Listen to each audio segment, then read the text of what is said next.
A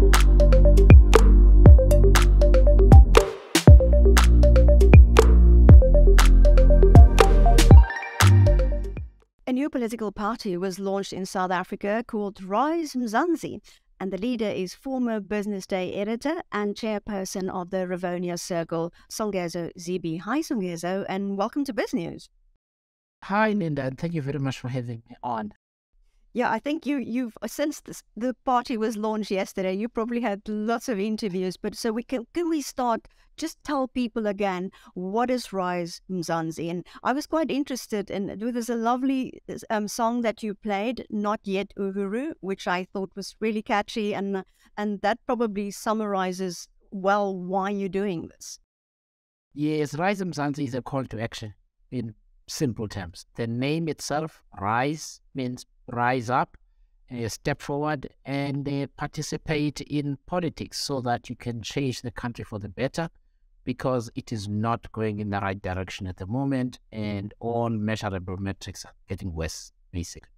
So we are going to be registering with the Electoral Commission to contest future elections starting next year. But essentially, this is a call to action for South Africans to save their own country.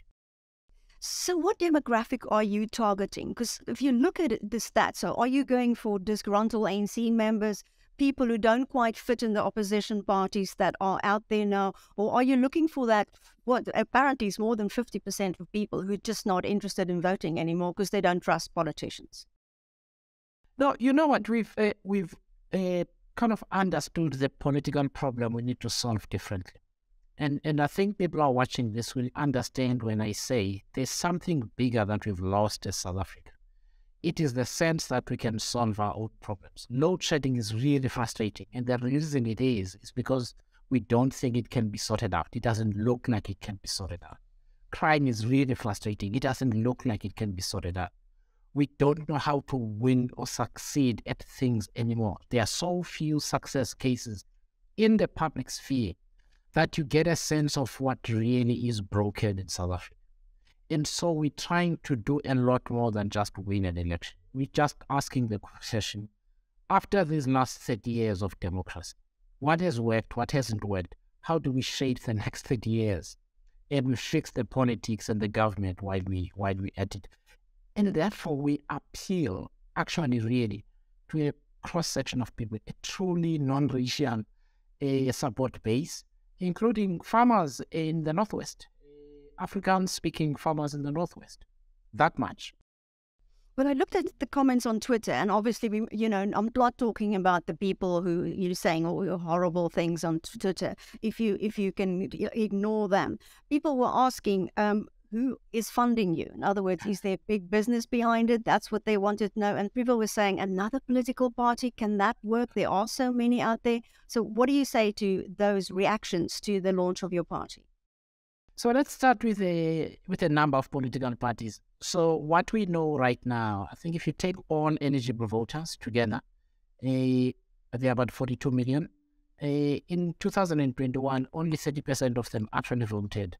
That's a major fragmentation. I think we all need to ask, how do we bring back the 14 million out of the 28 who are actually registered but chose not to vote? Something is turning them off. We've really applied ourselves to that question. And that is why we think that we will be able to have a diverse support base. And we've seen that diverse support base already. So the ideas we're placing on the table, the vision we're placing on the table, the values, the uniting message. You know, Linda, the ANC used to stand for non-racialism. It doesn't anymore. The Democratic Alliance is not that champion. The EFF is not that champion. So how do you really bring South Africans together behind a common vision if you take on nationalistic or siloed sort of approaches to how you do politics? So we've chosen inclusiveness as a mantra that we use in order to build this organization and to build this movement. So that is the first answer. The second answer is, one of the things I've had to learn is that fundraising is as hard as capital raising in business for the political. It is very hard, especially when you have not announced like we did yesterday. So you go into people, you present a concept, and you say, this is what we want to do. This is how we want to do politics and so on. People generally say, really, really, really interesting concept, right? So please come back to me in a few months. And you need the resources to get to the starting block. What I'm trying to say is that I know people assume that because we have been really professional in how we've done this, that we've got lots of money. It's actually really because we've put in a lot of effort and we are proud of what we're doing, that we've been able to get to this far. But our total funding requirement is still 92-93% short between now and the next election.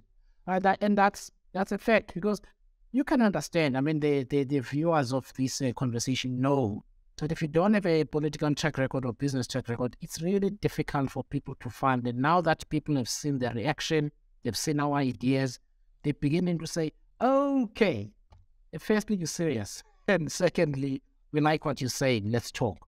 What kind of response have you had? I'm not talking about Twitter where it's quite toxic. What kind of response have you had to people since you've launched? It has been amazing. It has been humbling. It has been, I mean, the one that really touched me yesterday, it was from someone who's been a member of the ANC for over 50 years. Okay? This person worked in Madiba's office. In fact, he worked in Oliver Tambo's office. And when Madiba came out of prison, he said, I'm giving you this young man because he's really good. He's going to support you in your work for the ANC and so on. And so this is a person with a very high pedigree. And he said something along the lines of, not since the founding of the ANC has he seen such a clear articulation of the kind of society we need to be and what we need to build and what this political project is about. He doesn't know how many people will vote for us, but he hopes that lots of people do because he's proud. And I think that gives you a sense of the reaction that we've got.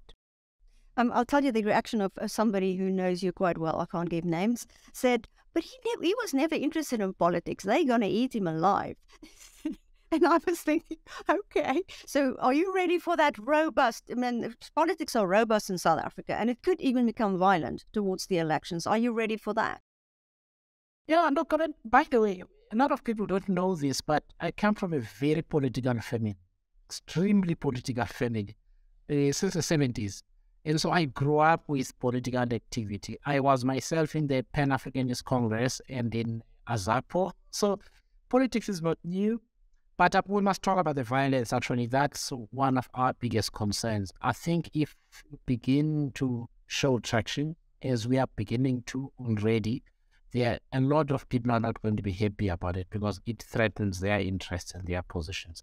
And political violence is now growing in South Africa, even within parties. So it is a real concern of ours. But at the same time, I come from the family where people have actually died for the country. And so, I don't operate on fear, to be honest with you. Otherwise, we would never do what we need to do for the country. Well, and one of the questions you probably had is, are you prepared to work with other people? Like, John Steenhuisen has the Moonshot Pact. Are you prepared to work with other political parties, or is it too early to say that? It's too early to say that. And there's also an issue of principle. So let me put it this way. Coalitions are our reality now in South African politics. So anybody who says, I don't want to work in any coalition, well, maybe they just want to be in opposition forever, right? And if you want to fix the country like we need to, we accept the reality of coalitions. The only point we've made in relation to John's announcement is that you can't unite on the basis of not liking the ANC. There has to be something bigger. What are we sharing? But do we share a vision of how to fix South Africa? Do we share the same principles? What principles are going to inform this coalition? It's not just the principles of government, but it's also the values that bring us together. So you have to construct this properly. And what is really important to us is that the entities that have really kept South Africa alive or South Africans surviving in these years of chaos over the last decade is civil society and business. How do you exclude them? That's the thing. It's really, I said to you earlier, we want to be inclusive. So if we are going to discuss the future of South Africa, you want alliances across the board. And maybe it is the political background from which we come, which is a Congress movement background, whether it is PAC or ANC or AZAP or whatever. But in that ecosystem, we really believe in alliance. Go to the churches, go to the civic organizations. You have a conversation, we've been doing that. You say, the country is in trouble. We need to pull together. We need to unite behind the same values. We need to make sure certain people or types of people are not in government anymore. Do that. You unite South Africans. Don't say, let's get together as political parties and do a deal alone. People know that ultimately political parties will get together, but they will feel that we are being seen, we are being listened to, and these political parties understand what pains us, and they will do everything that they can, So that's our gripe with it. It's like, don't continue with the deal making in this way. Be inclusive. Okay, you talked about being inclusive, and you talked about you're more than a political party, but you're going through the practical steps of registering as a party for the local government for the elections in 2024. So, what are you doing on the ground to become this groundswell, to become this movement? What are the practical steps? Let me start with what we have done. So we've spent a lot of time building those alliances, actually. So we've got a growing number of organizations across all 9 provinces that work in communities, that work in regions, who articulate the issues that they're concerned about, that they would be prepared to mobilize and campaign about.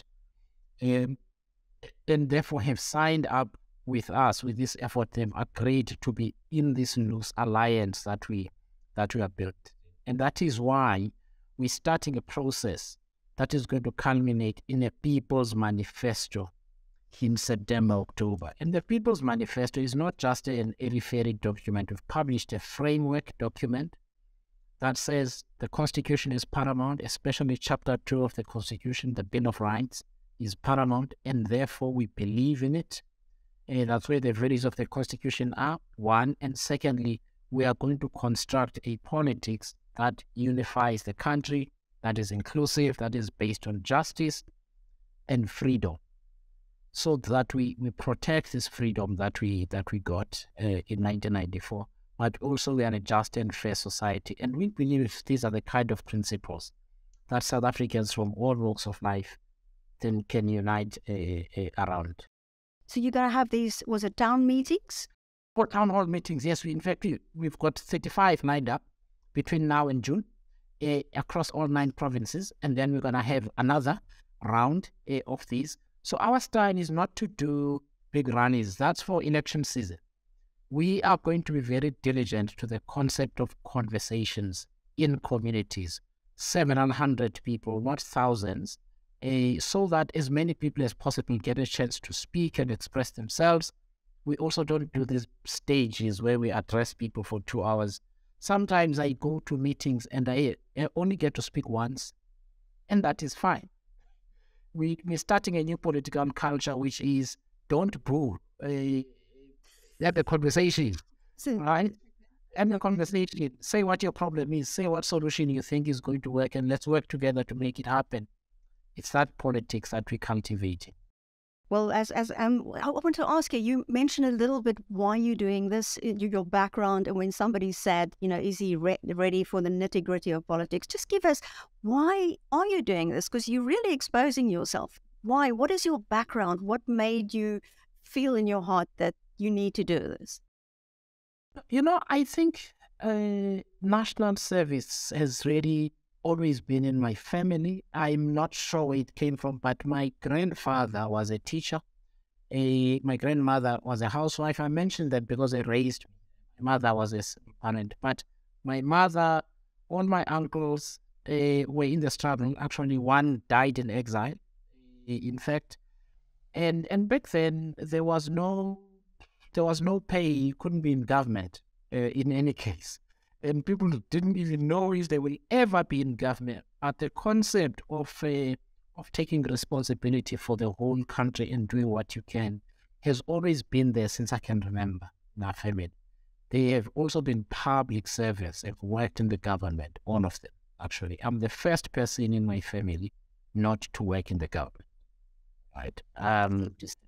And so it's always been part of me. It's just in my DNA. That's one reason. The second reason, I think, is a more personal one, even more personal one, which is, you know, my uncle was 23 years old when he died. And you know, you just think, okay, I'm 47 now. I mean, if a 21-year-old kid could have a sense of national duty, come on, you know, why wouldn't I? So that's the second. And the last one is that I come from a village. We still don't have, piped water in the home. Still, we don't know if we are ever going to have it. And those things matter. I'd like my village to also have, lights at night, for the homes to have specific addresses so an ambulance can find them, and so on.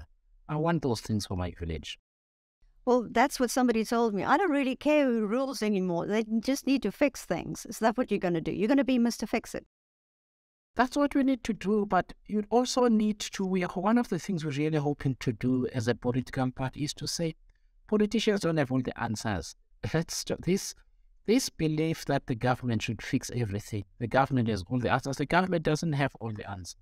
In some instances, the community has all the answers to its own problems. Right? That's been our experience. And people don't mind working to solve them for no pay. They just want support, they want resources, and they will take responsibility. And so I think that ethos that says, this is our country, this is our democracy, let's take charge of it. And let's change politics and make it open. No membership fees, no membership cards. If you need to come into the conversation, just come. Doesn't matter. You can be from another party, come. It's okay. And that's our approach. Songezo Zibi, the leader of RISE Mzansi, thank you so much for speaking to us. Thanks very much, Linda. Much appreciated.